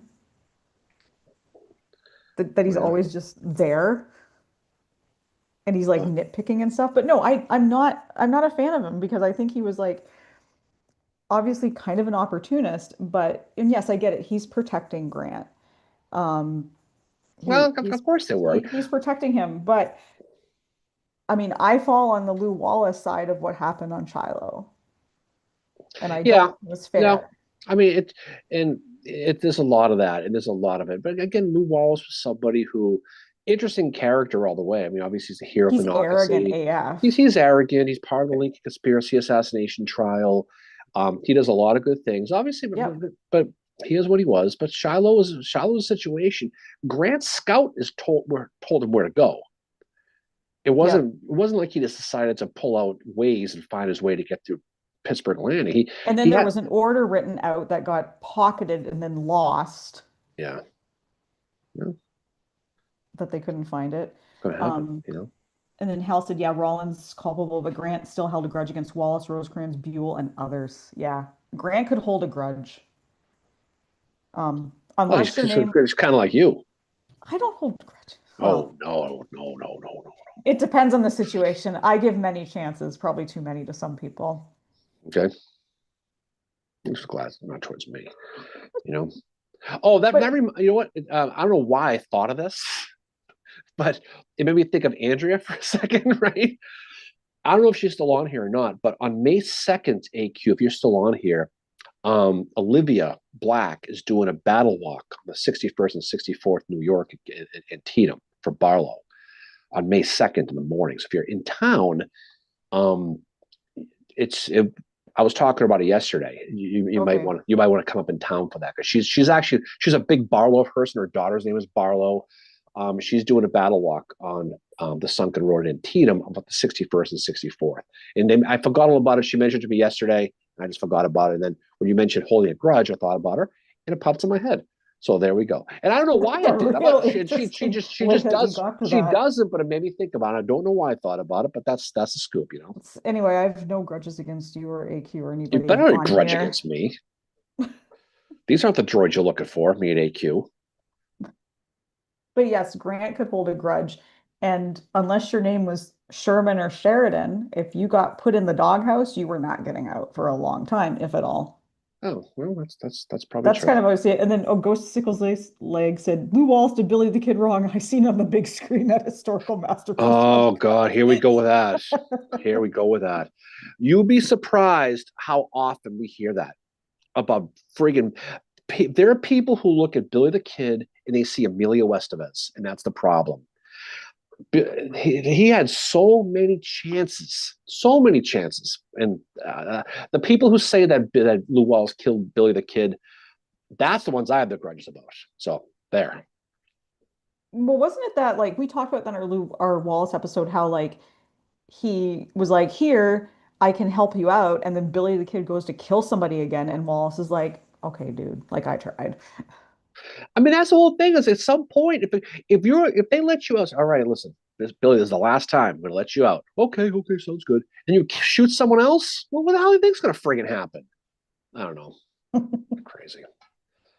It's crazy. I'm sure that'll come up when we talk about it. You know. Um, and Bill asked if anyone's read Chernow book on Grant. I have not, but I have heard it's good. I would recommend American Ulysses by Ronald White. That is a really, really good Grant bio. And along with his memoirs too, obviously. Oh yeah, absolutely. You know. And James said that Chernow book is very balanced. I heard that about it too. And I found White's bio was very balanced as well. He talks a lot about the Grant's presidency, which was very corrupt. No, it was definitely not good. Again, it was one of those things. But Chernow does good work. I mean, definitely likes to write. He's verbose. It's a big book. Mhm. It's like Heartwaking. It goes on and on and on. But he has a reputation of being very well balanced. He's not going to talk about call him a drunken butcher or any of that stuff. But he's going to talk about the things that he did and the good and the bad. I haven't read the book, but I think he does have a fair view of Rosecrans at Chattanooga with him in Iuka. Yeah. And I think he talks a lot about his relationship with Sherman. Yeah. Um, so yeah, definitely worthwhile. He talks about, I think he has the part where Sherman basically is like what are you doing? Like why?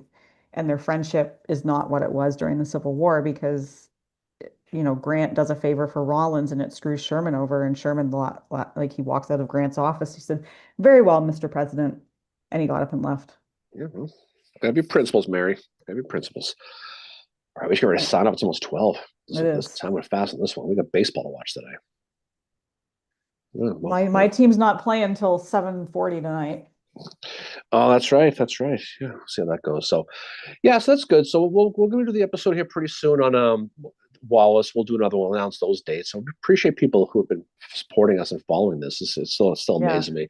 But check out the Glorieta Pass if you haven't. We had a lot of fun with that one. I think it's an important episode. It's one, and I think you mentioned, Mary, when we did this one, it's one we've talked about doing forever.